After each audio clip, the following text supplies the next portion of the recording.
ঈমানের স্বাদ কারা পেয়েছে?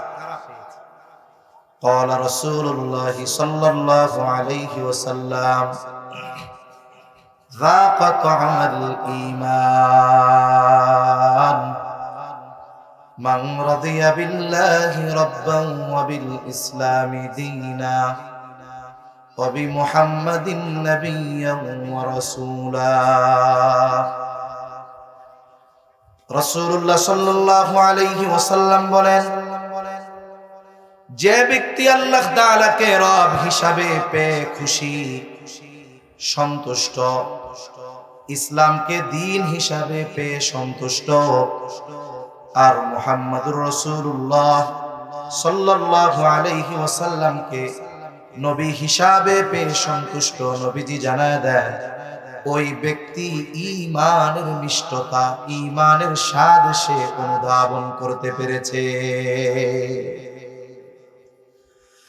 আর ঈমানের স্বাদ যে অনুধাবন করতে পারে, যে আল্লাহকে রব হিসাবে পেয়ে বাস্তবে পরিপূর্ণ খুশি হয়, ইসলামকে দ্বীন হিসাবে পেয়ে পরিপূর্ণ খুশি হয়, নবীজিকে পেয়ে খুশি হয়, বলে ওই ব্যক্তির ঈমানের মজা এত অনুভব হয় যে গোটা দুনিয়াও যদি তাকে দেওয়া হয় সে সব কিছু বাদ দিয়ে ঈমানকেই গ্রহণ করে। প্রকৃত ঈমানের স্বাদ নবী রাসূলগণের পরে সাহাবায়ে কেরাম অনুধাবন করতে পেরেছেন। এই জন্য হাজারো কষ্ট ঈমান গোপন করার সুযোগ থাকার পরেও তারা ঈমান গোপন করেন নাই। হযরতে বেলাল রাদিয়াল্লাহু তাআলা গোলাম ছিলেন, উমাইয়ার গোলাম, ঈমান এনেছে। উমাইয়া জানতে পেরেছে আমার গোলাম ঈমান এনেছে, নতুন ধর্মে দীক্ষিত হয়েছে, মুহাম্মাদের ধর্মে ধর্মান্তরিত হয়েছে। এইবার গোলামের উপরে জুলুমের স্টিমরোলার চালানো শুরু করে দিয়েছে। মরুভূমির ভিতরে হযরত বেলাল রাদিয়াল্লাহু তাআলা আনহুকে প্রচন্ড উত্তপ্ত গরমের মধ্যে শুয়ায়া ওনাকে ঘোড়ার সাথে উটের সাথে বেঁধে মরুভূমির মধ্যে টানা হতো। হযরতে বেলাল এত জুলুম অত্যাচারের পরেও, ঈমানকে মৌখিকভাবে গোপন করার সুযোগ থাকার পরেও তিনি ঈমান গোপন করেন না, শুধু এক আল্লাহকে ডাকে, বলে আহাদ আহাদ আহাদ। আবু বকর সিদ্দিক রাদিয়াল্লাহু তাআলা আনহু তাকে পরামর্শ দিয়েছে, ও বেলাল, তোমার উপরে যেই জুলুম, যেই অত্যাচার, তোমার যেই হালত, ঈমান গোপন করার সুযোগ আছে তুমি করো, অসুবিধা নাই, কারণ তোমার অন্তরের খবর যিনি জানেন তিনি কে? আরো জোরে বলেন না কে? বলে দুনিয়ার বিচার মৌখিক আর কর্মের বিষয় দেখে করা হয়, কিন্তু আহকামুল হাকিমিনের আদালতে বিচারের মূল জিনিসটা হবে অন্তর। তুমি তো পরিস্থিতির শিকার, কিছু মুখ দিয়া বলার দরকার নাই, গোপন করো যাতে তোমার উপরে জুলুম কমে। কিন্তু বেলাল সে তো ঈমানের মজা পেয়েছে, এই জন্য মুখকে বন্ধ রাখতে পারে না, ঈমানকে গোপন রাখে না। বেলাল যত জুলুম হয় আল্লাহকে আরো তত বেশি ডাকে, সুবহানাল্লাহ। ঈমানের মজা পেয়েছে আব্দুল্লাহ ইবনে হুযাফা রাদিয়াল্লাহু তাআলা। খলিফাতুল মুসলিমিন হযরত ওমর রাদিয়াল্লাহু তাআলা আনহুর সময় মুসলমানদের সর্বপ্রথম তৎকালীন সময়ের অন্যতম দুই পরাশক্তির এক শক্তি, ওই সময় পৃথিবীতে দুইটা শক্তি ছিল পরাশক্তি, একটা হলো পারস্য আর একটা হলো রোম। রোমদের সাথে সর্বপ্রথম সম্মুখ যুদ্ধ হয় হযরত ওমর রাদিয়াল্লাহু তাআলা আনহুর সময়। এর আগে রোমদের সাথে আরেকটা যুদ্ধের কথা ছিল, তাবুক যুদ্ধ। মদিনা থেকে অনেক অনেক দূর সাহাবায়ে কেরাম রাসূলুল্লাহ সাল্লাল্লাহু আলাইহি ওয়াসাল্লামের নেতৃত্বে এক বাহিনী নিয়ে গেছেন লড়াই করার জন্য। আল্লাহ তাআলা ওই রোম সৈন্য যারা ছিল সীমান্তবর্তী এলাকায় ছিল, তারা নবীজির ভয় রোম সৈন্যদের অন্তরের মধ্যে আল্লাহ ঢুকায়া দিয়েছেন। বিনা যুদ্ধে মুসলমানদের তাবুক বিজয় হয়ে যায়, যুদ্ধে জয়ী হয়েছে, তবে সামনাসামনি কোনো যুদ্ধ হয় নাই। হযরত ওমর রাদিয়াল্লাহু তাআলা আনহুর সময় রোমদের সাথে সর্বপ্রথম সরাসরি যুদ্ধ হয়। হযরত ওমর রাদিয়াল্লাহু তাআলা আনহুর সময় প্রথম যুদ্ধ। রোমের সম্রাট তার সেনাবাহিনীকে বলছে, মুসলমানদের চতুর্দিকে শুধু বিজয়ের খবর শুনি, তারা যে পৃথিবীর অন্যতম বড় বড় শক্তিকে পদদলিত করে দিচ্ছে, তাদের বিরুদ্ধে বিজয় অর্জন করতেছে। তুমি তোমার গোয়েন্দা প্রধানকে এই নির্দেশ দাও, মুসলমান সৈন্যবাহিনীর পরিপূর্ণ তথ্য আমার দরকার। পৃথিবীতে প্রত্যেকটা দেশেই কম বেশি ভিন্ন ভিন্ন দেশের এজেন্ট থাকে, গোয়েন্দাদের লোক থাকে। যেমন আমাদের দেশেও আছে না নাই? আমাদের তো ঘরে ঘরে আছে, আমাদের দেশে ঘরে ঘরে আছে। বলে এই দেশে বসবাস করে রর এজেন্ট হয়ে আমাদের দেশের তথ্য পাশের দেশে পাচার করে, আছে না নাই? রোম সম্রাট নির্দেশ দিয়েছে, তুমি একটু খোঁজ খবর আমারে জানাইবা, মুসলমান সৈন্যবাহিনীর সংখ্যা কেমন, তাদের আর্মস সমরস্ত্র কেমন, কোন পাওয়ারের জোরে তাদের সামনে পৃথিবীর বড় বড় বাহিনী পরাজয় বরণ করতে বাধ্য হয়। এইবার গোয়েন্দা প্রধান লোক পাঠায় দিল, খোঁজ খবর তথ্য নিয়ে আসছে, বাদশার সামনে তথ্য পেশ করা হচ্ছে। বাদশা প্রশ্ন করে, তাদের সৈন্য সংখ্যা কি আমাদের চাইতে বেশি নাকি? তথ্য দেওয়া হলো যে না, সৈন্য সংখ্যা আমাদের চাইতে অনেক কম। তাহলে কি সমরাস্ত্রের দিক দিয়ে আমাদের চাইতে আধুনিক নাকি? কারণ অনেক সময় অস্ত্র যদি পাওয়ারফুল হয়, এক ব্যক্তি 100 জনের বিপক্ষে যথেষ্ট হয়ে যায়, ঠিক কিনা বলে?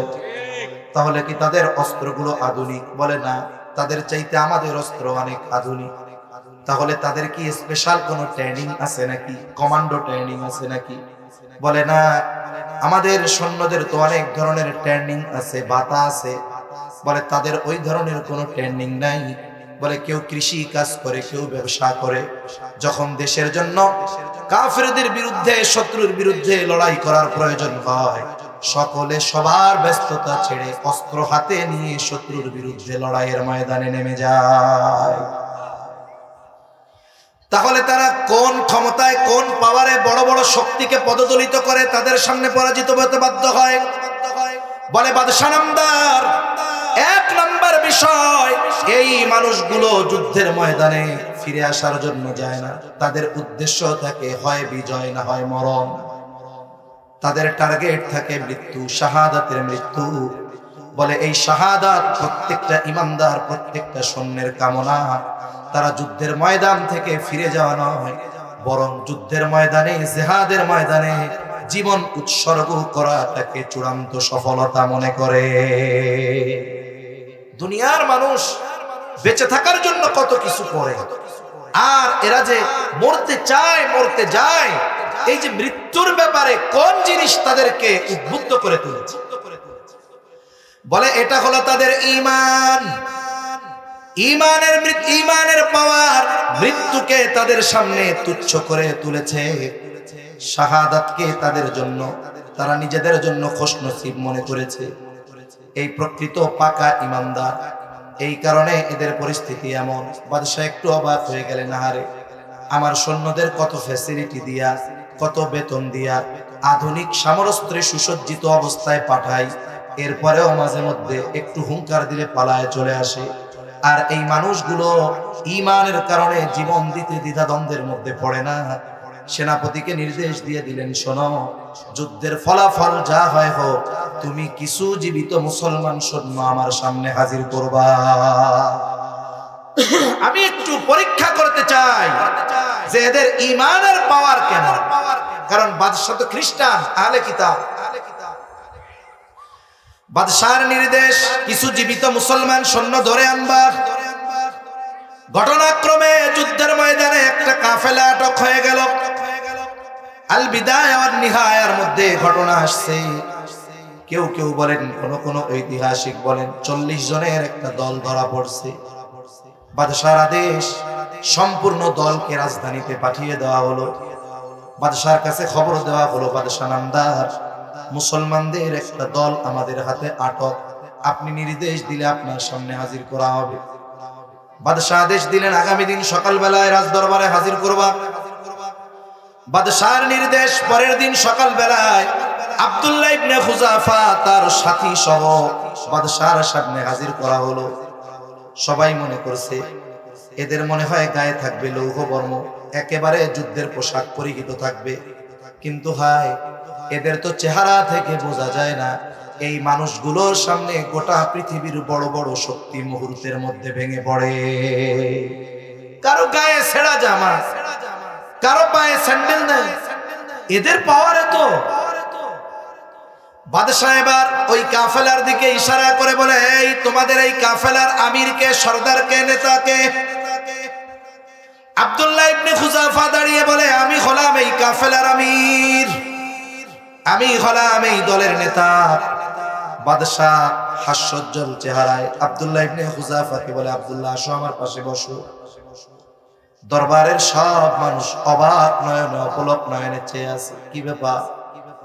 বাদশার পাশে বসতে পারা তো সাধারণ ব্যাপার না। বাদশাহ যাকে তাকে তার পাশে বসতে দেয় না, বরং পৃথিবীর বড় বড় মানুষ তার পাশে বসার জন্য কত কোশিশ করে, চেষ্টা করে।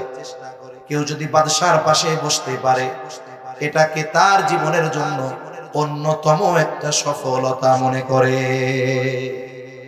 অনেক সময় আছে না, নেতার পাশে কোনো মতে যদি একটা ছবি তুলতে পারে, ভাবসাব এমন যে এটা মনে হয় মুনকার নাকিরে দেখাইলেও মাফ করে দিবে, এমন ভাবসা আছে না? কিছু লোক মনে করেন নেতা আসছে, নেতার পাশে আরো নেতারা চেয়ারে বসছে, এখন ছবি কেমনে নিবে?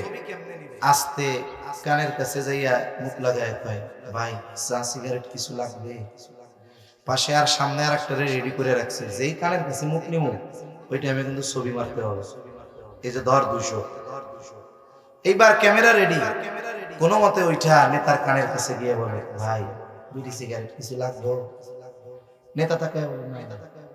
ছবি মারা হয়ে গেছে, ফেসবুকে পোস্ট, অমুক ভাইয়ের সাথে একান্ত আলাপচারিতা। আছে না নাই? অমুক ভাইয়ের সাথে একান্ত আলাপচারিতায়, ওইটা প্রোফাইল পিকচারে।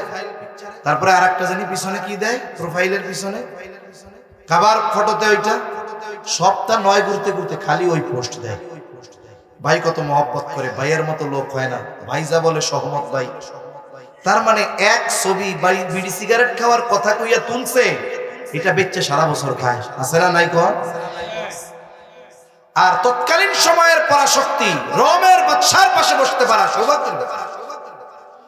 তিনি যেন তেন লোক কাউকে বসতে দেন না, অথচ তার বিরুদ্ধে যুদ্ধ করতে আসছে যুদ্ধবন্দী এমন এক ব্যক্তিরে নিয়ে পাশে বসাইল। কারণটা কি? বাদশার মাথাটা খারাপ হয়ে গেছে নাকি? সবাই পরবর্তী অবস্থার জন্য অপেক্ষমান, কারো মুখে কোনো কথা নাই। বাদশা এবার আব্দুল্লাহ ইবনে খুজাফাকে বলে, আব্দুল্লাহ, সবাই তো ভাবতেছে তোমাকে কেন আমার পাশে বসাইলাম, তুমি আমার বিরুদ্ধে যুদ্ধ করতে আসছো। সবাই তো মনে করছে এখনই তোমাকে আমি তোমার ব্যাপারে আদেশ দিব, যাও এগুলো সবাইকে শুলিতে চড়ায় হত্যা করো। কিন্তু আব্দুল্লাহ, তোমাকে দেখবার পর তোমার প্রতি আমার একটা ভালোবাসা তৈরি হয়ে গেছে, তবে এই সম্পর্ক গড়ার ক্ষেত্রে একটা জিনিস বাধা, আমি হলাম খ্রিস্টান, তুমি হলে মুসলমান। ও আব্দুল্লাহ, তুমি যদি ইসলাম ধর্ম ত্যাগ করে খ্রিস্ট ধর্ম গ্রহণ করো, ও আব্দুল্লাহ, তোমাকে আমি আমার মুহাব্বতের মানুষ হিসাবে গ্রহণ করে নিব। শুধু তাই না আব্দুল্লাহ, আমার রাজত্বের অর্ধেক আমি তোমার নামে লিখে দিব।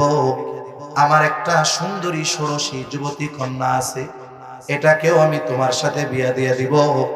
আর আমার মৃত্যুর পরে বাকি অর্ধেক সম্পদের মালিক তুমি হয়ে যাইবা। শর্ত কি? বলে শর্ত হলো যে ঈমান ছেড়ে কুফরিকে গ্রহণ করতে হবে।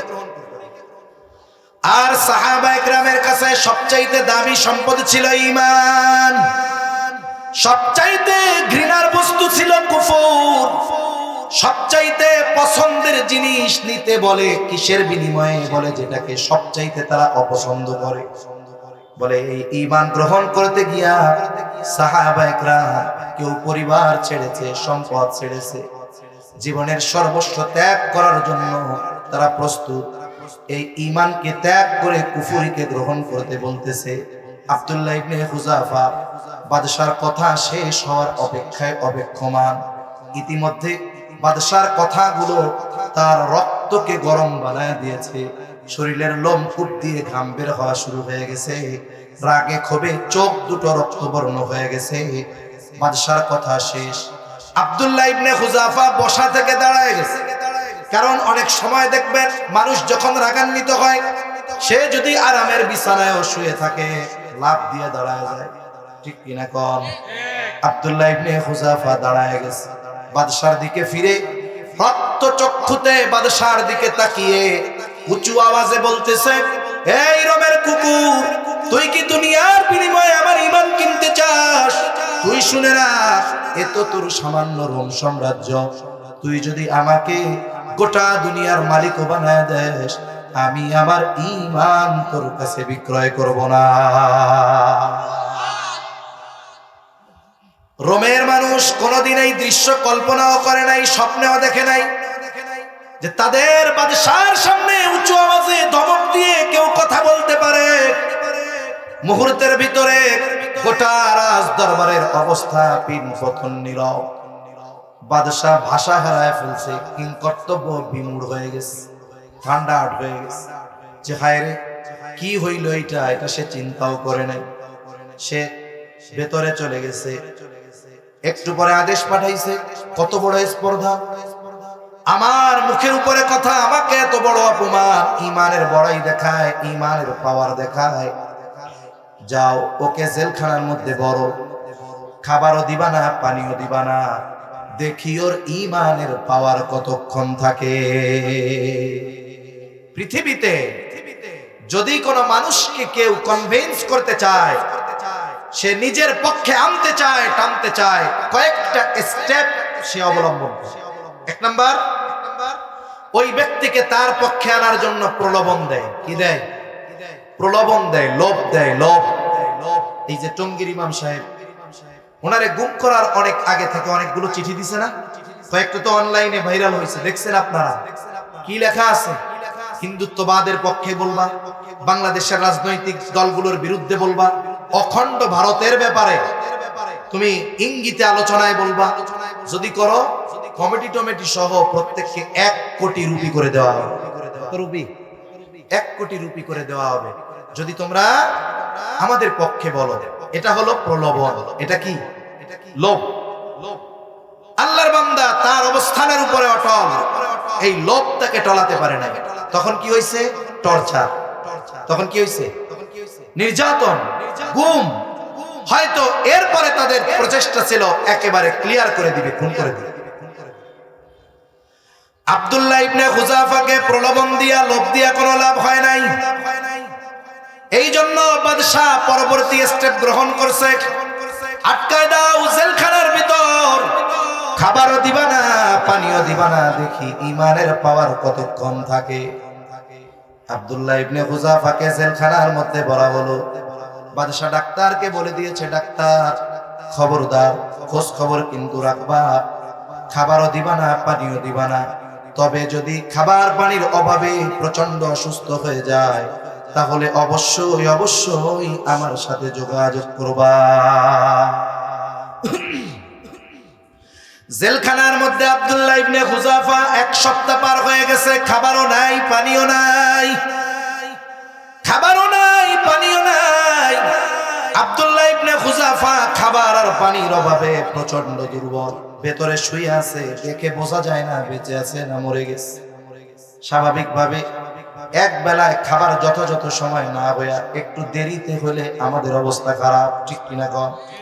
বিশেষ করে রোজার মাসে দেখা যায় একেবারে সেহরির সময় ব্যারেল পূরণ কইরা খায়, এই পর্যন্ত খাইব, এমন অবস্থা মসজিদে যাইয়া রুকু দিতে গেলে বিপদ, যে কোনো সময় কাজ হয়ে যাইতে পারে, এত পরিমাণ খায়। এরপরেও অবস্থা কি? প্রত্যেকটা মসজিদে দেখা যায় রোজার দিন জোহরের নামাজের পর, বিশেষ করে গরমের সিজনে যেই রোজাগুলো গেছে, কি দেখা যায়? নামাজ শেষ কিছু মুসল্লি গড়াগড়ি করে, একবার ডাইনে যায় আর একবার বামে যায়। কি হইছে রে ভাই? কয় ভাই রোজায় ধরছে। কিসে ধরছে? হাত পা আসেনি রোজা, এরপরেও ধরছে, তার মানে কি খিদা লাগিয়ে গেছে। কোন মতে অতিবাহিত করছে ইফতারের টাইমে, সামনে ইফতার নিয়ে বসা, 14 ঘন্টা 14.5 ঘন্টার উপরে রোজা রাখছে, না খায়া আছে, ইফতার পরিপূর্ণ সামনে রেডি, নিজেও বসছে, আজানের আছে মাত্র 5 মিনিট। কয় মিনিট? ঘড়ির মধ্যে তাকায় 15 বার, মনে হয় এই 5 মিনিট 5 ঘন্টার মতো লাগছে, ঠিক না? সময় যায় না, আজান দেন, এই 5 মিনিট যাইতে চায় না। 14 ঘন্টা খায় নাই, এক অভ্যস্ত, যখন খাবার সামনে আসছে তার নার্ভ, চোখ থেকে মেসেজ চলে গেছে ব্রেনে, সে সংকেত পাঠায়া দিছে, এটা মুহূর্তের মধ্যে চলে গেছে পাকস্থলীর কাছে। পাকস্থলী যে খবর দিছে, দোস্ত সারাদিন তো মুখ বন্ধ করে বয়ে রয়েছস, সামনে কিন্তু খাওয়ান দাওয়ান ভরা। এইবার পাকস্থলী মুখ হা করছে, আস্তে আস্তে খাবারের চাহিদা আর এই যে দেরি, এটা তখন আর সহ্য হইতেছে। সামনে ইফতার দিকে মনে হইতেছে আজকে যত সিঙ্গাড়া, পেঁয়াজু, আলু সব, বেগুনিয়ার শরবত আছে, এটি আমার একা হবে না। অথচ মনে হইতেছে কেন? ক্ষুধার তীব্রতা আর খাবারের চাহিদা। আব্দুল্লাহ ইবনে হুযাফা শুয়ে আছে, দেখে বোঝা যায় না জীবিত না মৃত। বাদশার আদেশে ওই ডাক্তার ভেতরে ঢুকছে, ভেতরে ঢুকে দেখে আব্দুল্লাহ ইবনে হুযাফার অবস্থা খারাপ। ডাক দেয়, ও আব্দুল্লাহ। এতটা দুর্বল আব্দুল্লাহ ইবনে হুযাফা কথার জবাব দেয়, কিন্তু আওয়াজ বের হয় না, মুখটা মৃদু নড়াচড়া করতেছে। ডাক্তার চিন্তা করলো এই বুঝি হায়াত শেষ, এই বুঝি মারা যায়। বাদশার কাছে গিয়ে বলে, বাদশা নামদার, আব্দুল্লাহ ইবনে হুযাফার অবস্থা বড় করুন, এখন যদি খানা পানি না দেওয়া হয় যে কোনো মুহূর্তে দুনিয়া থেকে বিদায় নিতে পারে। বাদশাহ আদেশ দিলেন, যাও খাবার আর পানি তার জন্য নিয়ে যাও, তবে খাবার আর পানি যে নিবা সেই খাবার হলো শুকরের গোশত আর পানি হলো মদ মেশানো পানি। সে যখন খাবার নিতে প্রস্তুত হবে ওই টাইমে তারা এটা বলবা, এর আগে বলবা না। আব্দুল্লাহ ইবনে হুযাফার জন্য শুকরের গোশত আর মদ মেশানো পানি নিয়ে যাওয়া হলো, খাবার সামনে পরিবেশন করা হলো।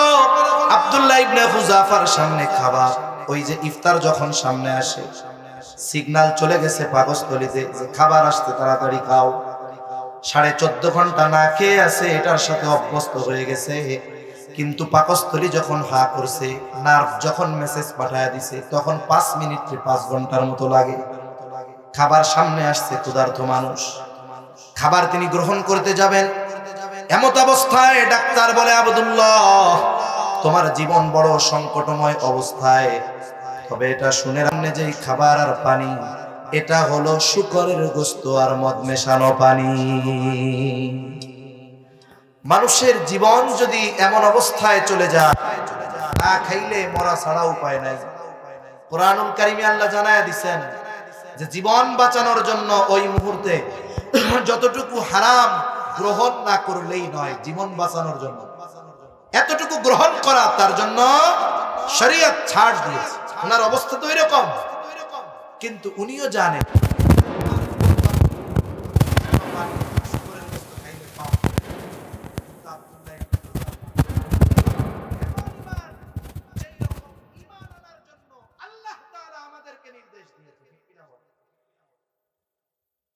আমিনু কামা আমানান নাস, ঈমান আনো এই সমস্ত মানুষদের মতো।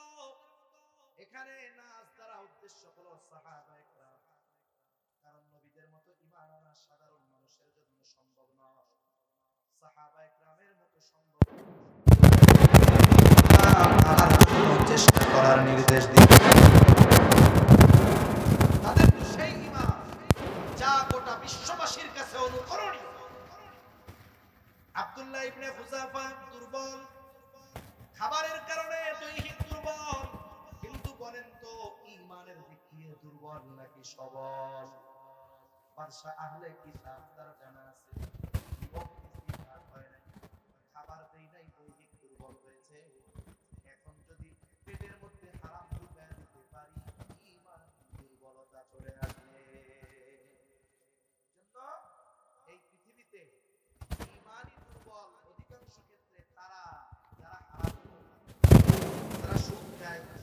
নেশা মেরে খায়, মদ খায়, এই ধরনের হারাম যারা খায় এদের ঈমান দুর্বল, এদের ঈমান মজবুত না। আব্দুল্লাহ ইবনে হুযাফা খাবারের অভাবে দৈহিকভাবে দুর্বল, কিন্তু ঈমানের দিক দিয়ে সবল।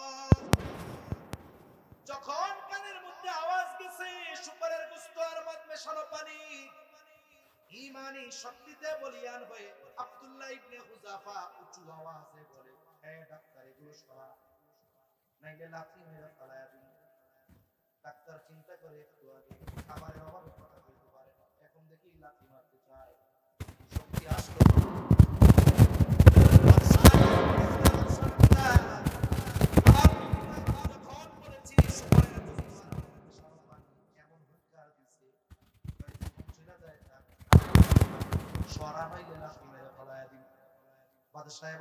আরো কঠোর পদক্ষেপ নিলেন, আদেশ দিলেন পরের দিন বড় পাতিলের মধ্যে তেল গরম করো। বিশাল পাতিলের মধ্যে তেল গরম করা হলো। দুইটা বর্ণনা আসছে, এক নাম্বার শুলে চড়াই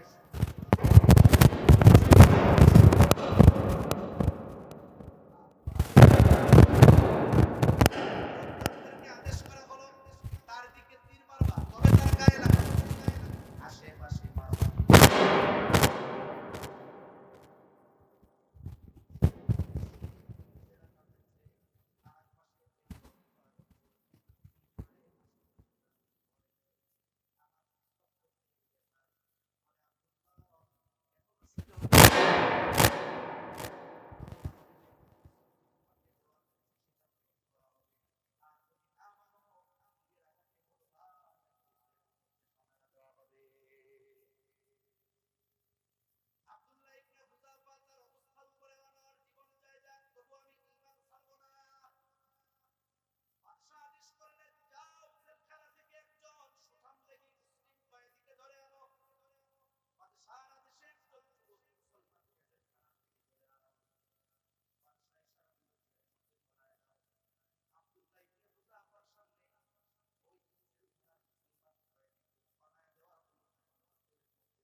আব্দুল্লাহ ইবনে হুযাফা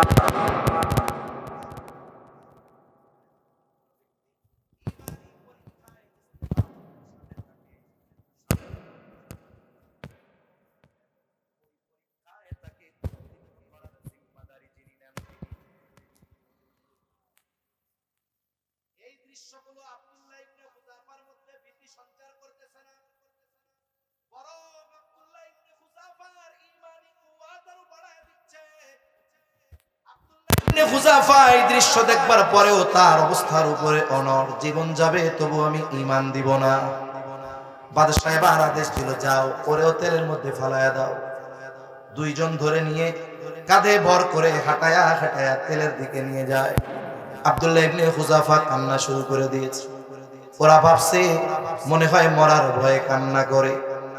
বাদশার কাছে বলে, বাদশা নামদার আব্দুল্লাহ ইবনে হুযাফা কান্না করে, হয়তো জীবনের জন্য মায়া হয়, মৃত্যুর ভয়ে হয়তো কান্না করতেছে। বাদশা বলে, আব্দুল্লাহ দাঁড়াও, কান্না করো কেন? তোমার জীবনের জন্য মায়া হয়, পরিবার পরিজনের জন্য মায়া লাগে, মরার ভয় লাগতেছে নাকি? এই জন্য কি কান্না করো?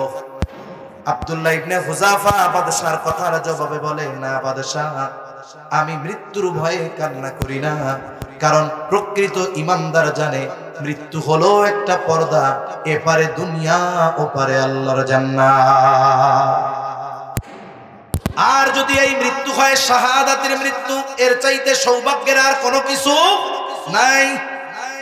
আব্দুল্লাহ ইবনে হুযাফা বলে, বাদশা, আমার কান্নার কারণ হলো ঈমানের জন্য, আল্লাহর জন্য আমার একটা জীবন আল্লাহ দিয়েছে, এক জীবন একবার আমি আল্লাহর জন্য উৎসর্গ করতে পারবো, দ্বিতীয়বার আমার আর সুযোগ নাই। আমার তো মন চায় আমার শরীরে যত লোম আছে আল্লাহ তাআলা আমাকে ততবার যদি জীবন দিত, আমি প্রত্যেকবার আমার এই জীবন আল্লাহর জন্য আর ঈমানের জন্য উৎসর্গ করতে পারতাম।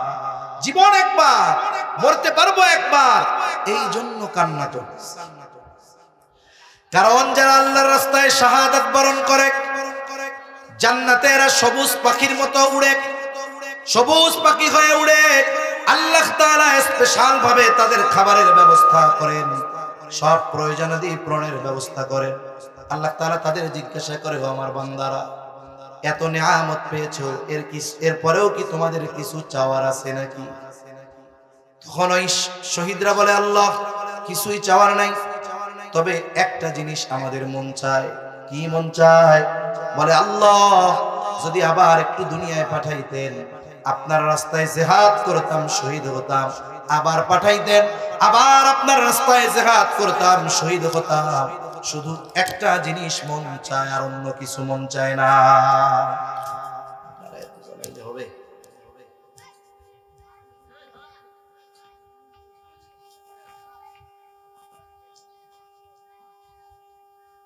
একটা জিনিস মন চায়, শুধু কি মন চায়? যে দুনিয়ায় পাঠাইতেন, আবার আপনার রাস্তায় জিহাদ করতাম, মরতাম, শুধু এটা মন চায়, আর কোনো কিছু মন চায়। তাহলে কি বোঝা গেল? শাহাদাতের মৃত্যু হলো এমন এক মৃত্যু, মৃত্যুর পরে ওই শহীদ ওই রকম মৃত্যুর জন্য বারবার আশা পোষণ করে। সুবহান। আব্দুল্লাহ ইবনে হুযাফা বলে, জীবন তো একটাই, একবারই আল্লাহর জন্য উৎসর্গ করতে পারবো, বারবার তো সম্ভব নয়। তবে মন চায় শরীরের লোম খুব সমপরিমাণ যদি জীবন আল্লাহ দিত, প্রত্যেকবার ওই জীবন আল্লাহর জন্য কোরবান করতাম। যদিও খ্রিস্টান, তবে আল্লাহরে তো বিশ্বাস করে। উল্টা পাল্টা যা হয় হোক, এইবার ও চিন্তা করে, হায় রে, এটা কেমন মানুষ, তেলের মধ্যে ফালায়া দিমু, এই টাইমেও অবস্থার উপরে অনড়। এবার বাদশা চিন্তা করে, ও যদি মরেও যায়, ও জিতে যাবে কিন্তু হারবে না। মানুষ মরলেই কি হেরে যায় নাকি? মানুষ মরলেও হারে না, আবার অনেকে বেঁচে থেকেও জিতে না। ও তো মরে যাবে, তবে আমি তো হেরে গেলাম, জিততেই হবে আমার। এবার আব্দুল্লাহ ইবনে হুযাফাকে বাদশা বলে, আব্দুল্লাহ, কিছুর প্রয়োজন নাই, তুমি শুধু আমার কপালে একটা চুমা দাও, আমি তোমারে ছেড়া দিমু, মুক্তি দিয়া দিমু। আব্দুল্লাহ ইবনে হুযাফা চিন্তা করে, ওর কপালে আমি চুমা দিব কাফের, তবে আমার জন্য দিব না। এইবার পাল্টা শর্ত দিচ্ছে আব্দুল্লাহ ইবনে হুযাফা। বাদশাকে বলে, বাদশা, এক শর্ত যদি মেনে নাও, তাইলে তোমার কপালে আমি চুম্বন দিতে পারি, শুধু আমাকে মুক্তি দিলে হবে না, তোমার জেলখানায় যত মুসলমান কয়েদি আছে সবাইকে যদি তুমি মুক্তি দাও, এই প্রতিশ্রুতি যদি তুমি দাও, তাহলে তোমার কপালে একটা চুমা দিতে পারি। বাদশা চিন্তা করলো, কোনো কিছুই শোনানো গেল না, শর্ত মাইনা যদি কপালে চুমাটা পাওয়া যায়, এই কথাটা তো রাখলো, শর্তে রাজি হয়ে গেছে। আব্দুল্লাহ ইবনে হুযাফা বাদশার কপালে একটা চুমা দিছে। বাদশা ওয়াদা রক্ষা করেছে, আব্দুল্লাহ ইবনে হুযাফা সহ সকল বন্দীদেরকে মুক্তি দিয়ে দিছে। বিশাল এক কাফেলা নিয়ে আব্দুল্লাহ ইবনে হুযাফা মদিনায় খলিফাতুল মুসলিমিনের সাথে সাক্ষাৎ করতে যায়। আব্দুল্লাহ ইবনে হুযাফার ঘটনা শুনলো, জানলো। এইবার খলিফাতুল মুসলিমিন বলে, তোমরা সবাই আব্দুল্লাহর কপালে একটা করে চুমা দাও। এই কথা বলে হযরত ওমর রাদিয়াল্লাহু তাআলা আনহু সর্বপ্রথম আব্দুল্লাহ ইবনে হুযাফার কপালে চুম্বন করলে। আমি যেই কথার জন্য এই ঘটনাটা শুনাইলাম, সাহাবায়ে কেরামের ঈমান দীপ্ত এই ঘটনাগুলো আমাদের আগামীর পথ চলার পথেও, ঈমানের উপরে অটল অবিচল থাকার পথেও একটু চিন্তা করে দেখেন। আমরা হইলে কি চিন্তা করতাম? কইতাম, আমাগো তো এক অস্ত্র আছে যার নাম হইল হিকমত। চিন্তা করতাম, ঈমানটা গোপন করি, সম্পদের মালিকটা হই, মাইয়ারে বিয়ে করে লই, এরপরে ওই বেড়া মরুক, বাকি অর্ধেকের মালিক হইয়া লই, এরপরে ঈমানি কাম কাজ করুন নে, এর আগে গোপন রাখি। কিন্তু তারা ঈমানকে এত ভালোবেসেছে, ঈমানের এত মিষ্টতা আর মজা তারা লাভ করেছে যে তারা সর্বোচ্চ বিপদের সময়ও নিজের ঈমানকে মৌখিকভাবে গোপন রাখাও পছন্দ করে না। এজন্য সাহাবায়ে কেরাম ঈমানের প্রকৃত মজা অনুধাবন করেছে। কেন?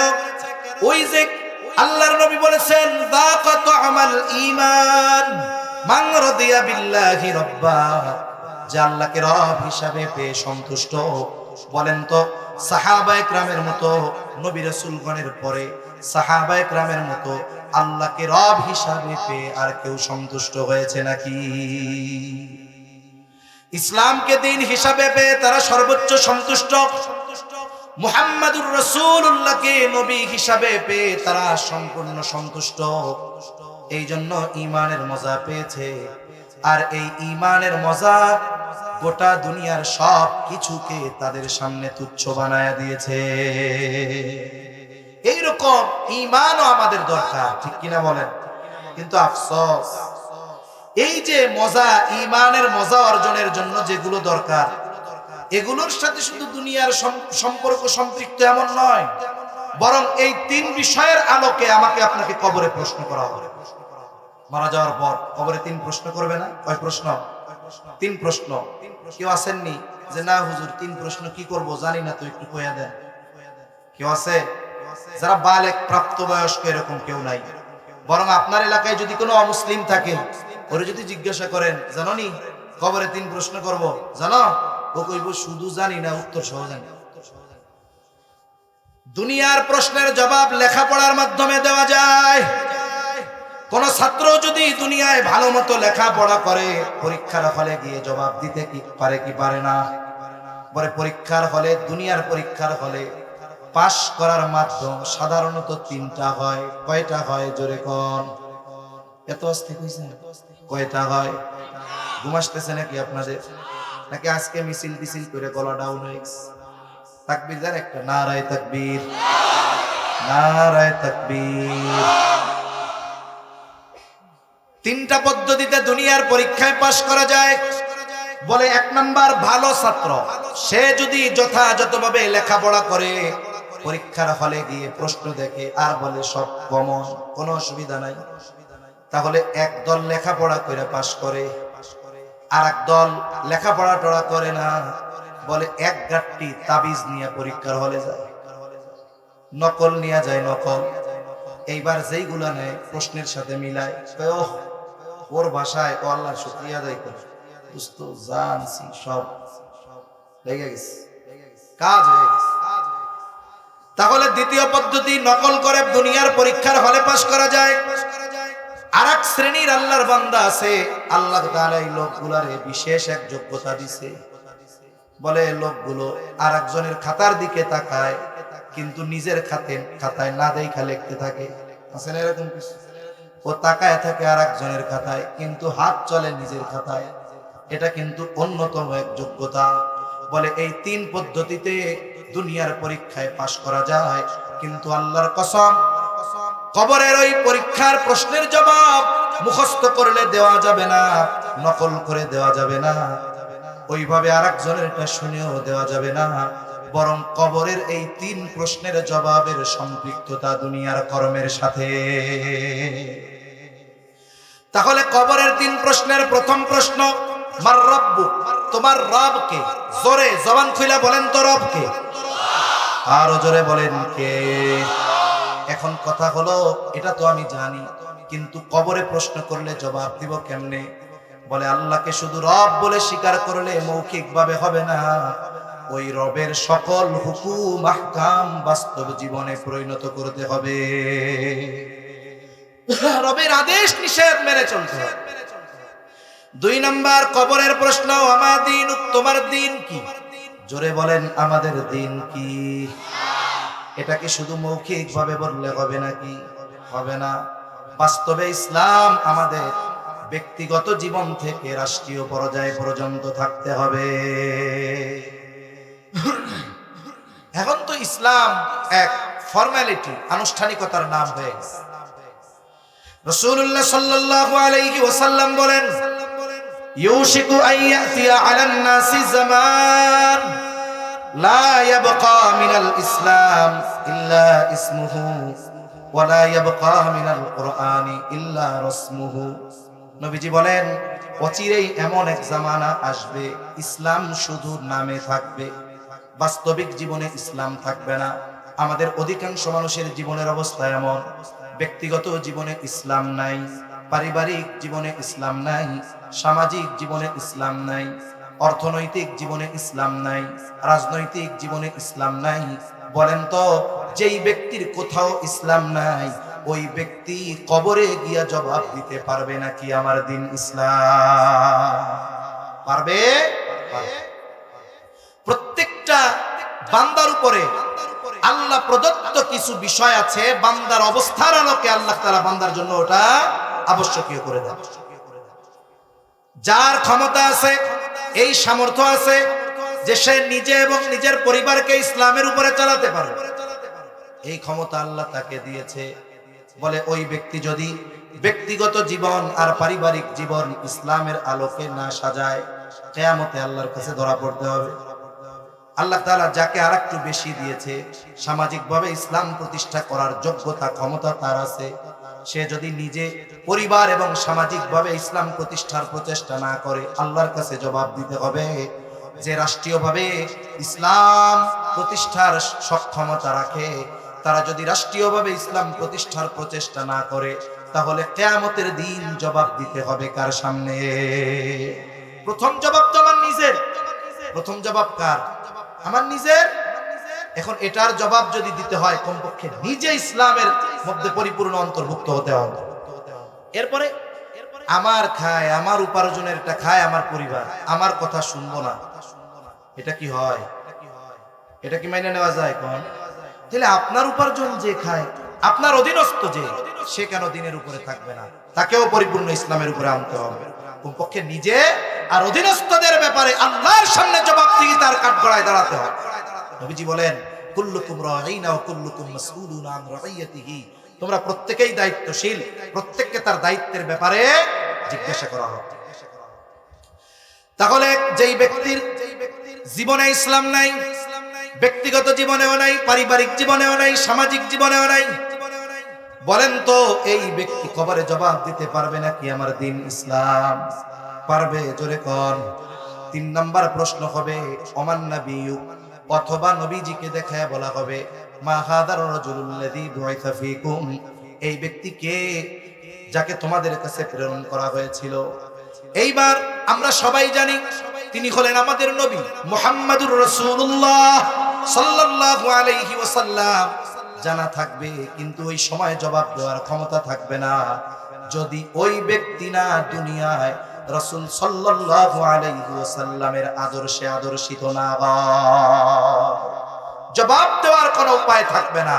এজন্য মুহাদ্দিসিনে কেরাম বলেন যে আল্লাহকে রব হিসাবে পেয়ে খুশি, ইসলামকে দিন হিসাবে পেয়ে খুশি, নবীকে মুহাম্মদ সাল্লাল্লাহু আলাইহি ওয়াসাল্লামকে নবী হিসাবে পেয়ে খুশি, এটা শুধু মৌখিক বিষয়ের সাথে সম্পৃক্ত নয়, বরং এটা আমলের সাথে সম্পৃক্ত। কারণ একটা মানুষ আল্লাহকে রব হিসাবে পেয়ে খুশি হয়েছে, এটার প্রমাণ হবে তখন যখন সে রবের জন্য সবকিছু সঁপে দিতে পারবে। ঠিক কিনা বলে? পেয়ে খুশি এটা মৌখিকভাবে বললে হবে না, বরং প্রমাণিত হবে তখন যখন ইসলামের জন্য সে সব কিছু করার জন্য প্রস্তুত থাকবে। একজন নবীকে পেয়ে খুশি, এই প্রমাণ হবে তখন যখন সে নবীর জন্য সব কিছু করতে প্রস্তুত থাকবে।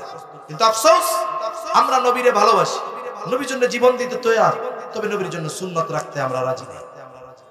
আমি যদি আপনাদের বলি যে নবীর জন্য জীবন দিতে তৈরি কারা, আমরা সবাই হাত উঁচু করব, পরিস্থিতি আসলে দিয়েও দিব, এটা ঈমানের পরিচয়। কিন্তু আমি যদি কিছু বাইরে বলি যে জীবন দেওয়ার প্রেক্ষাপট যখন আসবে তখন দিয়েন, আপাতত জীবন দেওয়ার আগে নবীর সুরাতে আপনার সুরাতটা বানান, একটু দাড়ি রাখেন, একটু নবীজির পথে আসেন, সুন্নতি লেবাসের দিকে আসেন, আর কয়দিন পরে মেয়েটা বিয়া দিয়ে লই। আমি আপনি মরবো কোন সময় তার গ্যারান্টি আছে? যার ঘরে বিবাহযোগ্য কন্যা আছে ওনার কি গ্যারান্টি আছে? আজরাইলের সাথে চুক্তি হয়েছে নাকি মাইয়া বিয়া দিবেন, নাতিপুতা হবে, এরপরে আপনি মরবেন? এরকম কোন চুক্তি আছে? মরবো কোন সময় কোনো গ্যারান্টি আছে? কোনো গ্যারান্টি নেই। তাহলে আমাদের তো সর্ব অবস্থায় এই 3 প্রশ্নের জবাব দেওয়ার মতো প্রস্তুত থাকার দরকার ছিল। ঠিক কিনা? কিন্তু আফসোস, এই প্রস্তুতি আমাদের মধ্যে নাই, এটা বড় দুর্ভাগ্যের বিষয়। এই জন্য আমাদের কি করণীয়? বলে এই কথাগুলোকে বাস্তব জীবনে পরিণত করা দরকার, আর সকাল সন্ধ্যা এই কথাগুলো নিজে স্মরণ করায় দেওয়া দরকার।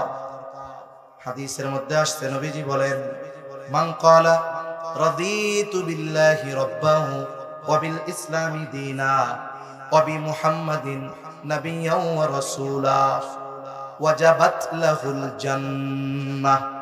নবীজি সাল্লাল্লাহু আলাইহি ওয়াসাল্লাম বলেন, যে বলে রাদিতু বিল্লাহি রাব্বা, আমি খুশি হয়েছি আল্লাহকে রব হিসাবে পেয়ে, ইসলামকে দিন হিসাবে পেয়ে, মুহাম্মদ সাল্লাল্লাহু আলাইহি ওয়াসাল্লামকে নবী হিসাবে পেয়ে খুশি হয়েছি। বলেন তো, খুশি কি দাঁত বার করে ভেটকি দিলে খুশি হবে নাকি? কোন খুশি? আমলের খুশি। জোরে বলেন, কিসের খুশি? আমলের খুশি। তার মানে এই বিষয়গুলোকে আমলে পরিণত করবে যে সেই প্রকৃত পক্ষে এই বিষয়গুলো পেয়ে খুশি হয়েছে, আর ওই খুশি যে অর্জন করবে, নবীজি বলেন ওয়াজাবাত লাহুল জান্নাহ, তার জন্য জান্নাত ওয়াজিব হয়ে যাবে। এজন্য সকাল সন্ধ্যা এই আমলটা আমরা মনে রাখবো। আরেক বর্ণনায় আসছে, সকালে 3 বার সন্ধ্যায় 3 বার এই আমল হবে।